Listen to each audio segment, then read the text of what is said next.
Now to the major developments in the investigation into William Tyrrell. The toddler's foster parents have been charged with common assault on another child, and police are reportedly investigating inconsistencies around William's disappearance, including this photo of him in his Spider-Man suit taken on the day he was last seen. In it, you'll notice he's barefoot, but detectives were told when William vanished 7 years ago, he was wearing shoes. For more, I'm joined by former detective and criminologist Dr Terry Goldsworthy. Terry, look, we can't go into a lot of detail because of legal constraints, but are developments like this and reviewing evidence a sign the investigation has new momentum? Yeah, I think it is. And look, investigations are broken down into stages, Koshy, so I'll just walk you through them. We have the crime scene stage, which is where police go, usually where the most evidence is, the body is. We then have what we call the initial assessment stage, where police are looking for witnesses, any other forensic material, examining the crime scene to see what's the most valuable evidence. We then move into the investigation stage, and this is where the heavy lifting is done in terms of getting information for the investigators, moving from a low information state to a high information state. And then that moves into looking at the modus operandi, how did the potential offence occur and who may have a motive to do the offence. And I think where we're seeing now is we're moving into targeting and an arrest stage, so we're coming to the end of the investigation, and you can go back at any point in time and reinvestigate new information such as additional crime scenes.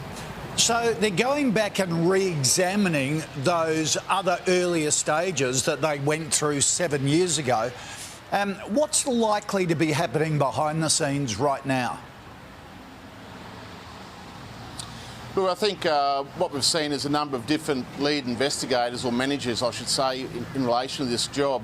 So, I mean, those fresh eyes are always useful because you can go back and look and see if anything is being missed. And the detail in regards to the shoe is important detail. It may not be the linchpin, but it certainly is an important one that police will be looking at. Yeah.